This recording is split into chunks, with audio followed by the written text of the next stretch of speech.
السلام علیکم ورحمۃ اللہ وبرکاتہ۔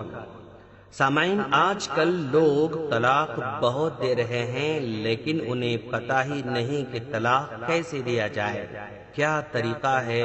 صرف زبان سے طلاق بولنا اتنا ہی معلوم ہے، اس کے کیا آداب ہیں، کیا طریقہ ہے۔ آج ان کو سمجھانے کی اور تعلیم دینے کی، تربیت دینے کی ضرورت ہے۔ دوستو، طلاق دینے کا صحیح طریقہ یہ ہے کہ خاوند بیوی کو اس طہر میں، اس پاکی میں ایک بار طلاق دے جس میں اس نے اس سے جماع نہ کیا ہو۔ اس کے بعد وہ اپنی بیوی کو اپنے گھر سے نکالے بغیر عدت کے 3 مہینے گزارے۔ اس کو طلاق سنی کہتے ہیں، یعنی وہ طلاق جو سنت کے مطابق دی گئی ہو۔ اور یہ طلاق رجعی بھی ہے، کیونکہ اس میں رجوع کا حق باقی رہتا ہے۔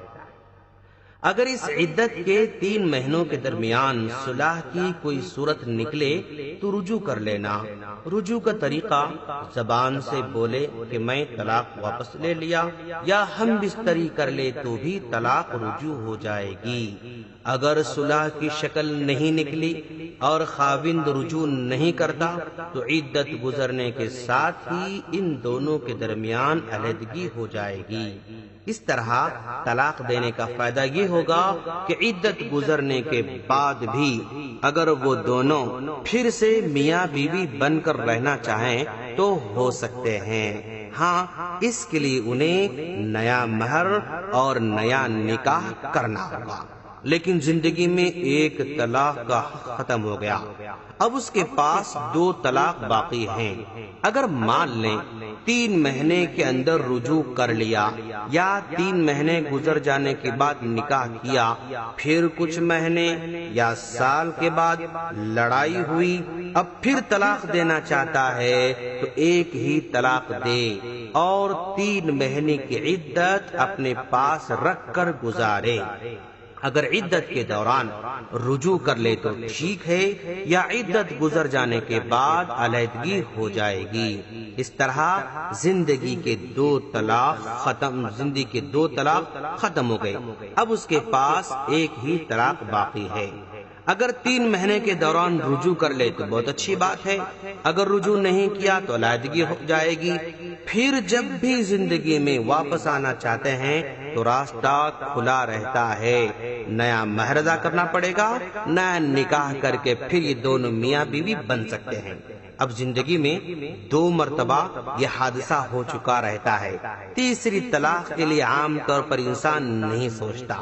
اگر کوئی جوڑا اس 2 طلاق ہونے کے بعد پھر بھی لڑائی جھگڑا کرتا ہے، ایک دوسرے کے ساتھ زندگی نہیں نبھا سکتے ہیں، تو اب تیسری طلاق دے دے۔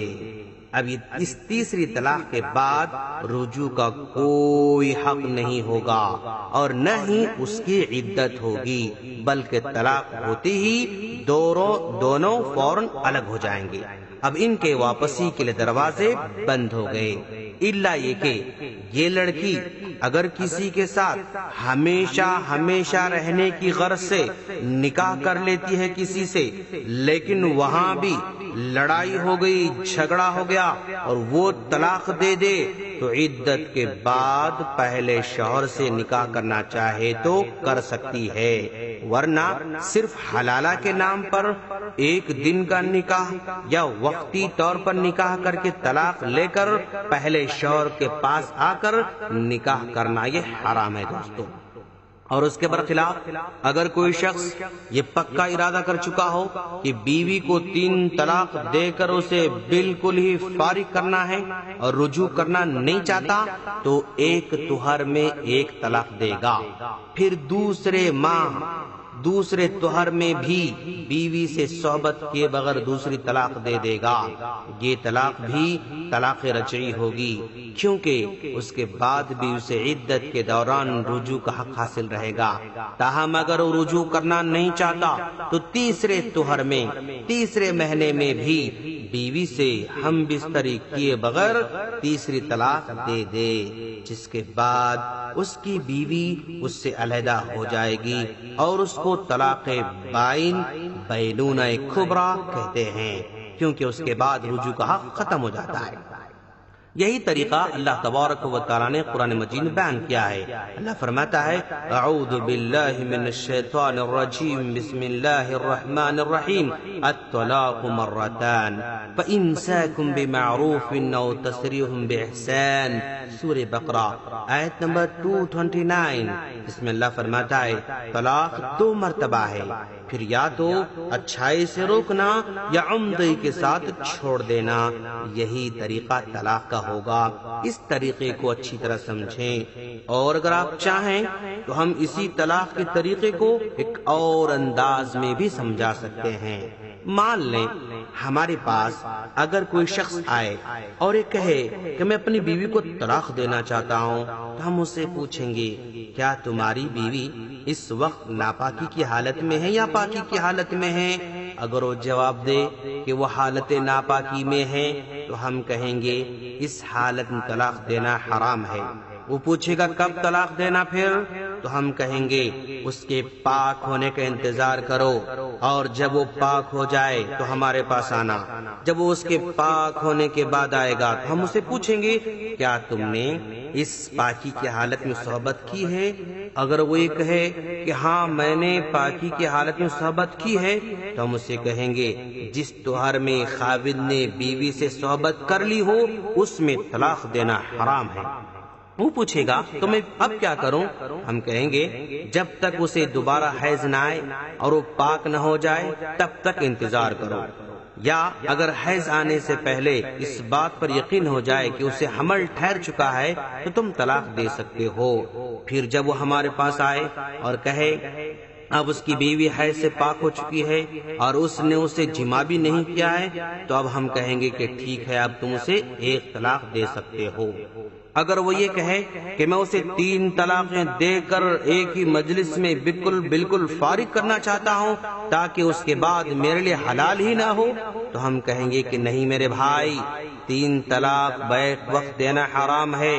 وہ پوچھے گا تب مجھے کیا کرنا چاہیے؟ ہم کہیں گے اسے 1 ہی طلاق دو۔ پھر وہ 1 مرتبہ طلاق دینے کے بعد اگر یہ کہے کہ میں اب اپنی بیوی کو اس کے والدین کے گھر بھیجنا چاہتا ہوں، تو ہم کہیں گے کہ نہیں، یہ تمہارے لیے جائز نہیں ہے، تم اسے عدت کے دوران اپنے گھر سے نکالنا منع ہے بلکہ اپنے پاس رکھنا پڑے گا۔ وہ پوچھے گا تب وہ کہاں رہے تو ہم کہیں گے وہ تمہارے پاس ہی رہے گی۔ وہ پوچھے گا کیا اسے مجھ سے پردہ کرنا پڑے گا؟ ہم کہیں گے کہ نہیں۔ وہ پوچھے گا کیا اس کا بستر الگ ہوگا؟ ہم کہیں گے کہ نہیں، اس کا اور تمہارا بستر ایک ہی ہوگا، بلکہ اس کے لیے یہ بھی جائز ہے کہ وہ تمہارے لیے زیب و زینت اختیار کرے۔ پھر اگر تمہارے اور اس کے درمیان ازدواجی تعلقات قائم ہو جائیں تو یہ طلاق سے رجوع ہوگا۔ اگر وہ یہ کہے کہ کب تک وہ میرے گھر میں رہے گی، تو ہم کہیں گے جب تک اس کی عدت پوری نہیں ہوتی۔ وہ پوچھے گا اس کی عدت کتنی ہے؟ تو ہم کہیں گے اگر اس کو حیض نہیں آتا تو 3 مہینے، اور اگر اسے حیض آتا ہے تو اس کی عدت 3 حیض یا 3 طہر ہے۔ اگر وہ حاملہ ہو تو اس کی عدت وضع حمل ہے، یعنی بچی کے پیدائش تک اس کی عدت رہے گی۔ عدت کے مکمل ہونے کے بعد وہ تمہارے اوپر حرام ہو جائے گی، اور اب اسے کسی اور آدمی سے شادی کرنے کا حق حاصل ہے۔ تاہم اگر وہ اس کا پہلا خاوند دوبارہ ازدواجی رشتے میں منسلک ہونا چاہیں تو نکاح جدید اور مہر جدید کے ساتھ وہ اس رشتے میں منسلک ہو سکتے ہیں۔ یہ بہت بڑی حکمت ہے ایک ہی طلاق دینے میں، لہذا اگر کبھی دینا پڑے تو اسی انداز سے 1 طلاق دینا ہوگا، 3 مہینے ویٹ کرنا ہوگا، پھر دونوں جدا ہو جائیں گے۔ پھر جب کبھی واپس ملنا چاہیں تو نکاح جدید کے ساتھ واپس مل سکتے ہیں۔ یہی صحیح طریقہ ہے، اس پر اگر کوئی عمل کرنا چاہے تو اس طرح عمل کرے۔ ہم اللہ سے دعا کرتے ہیں کہ باری تعالیٰ تو ہم تمام کو دین کو سمجھ کر اس پر عمل کی توفیق عطا فرما۔ آمین۔ السلام علیکم ورحمۃ اللہ وبرکاتہ۔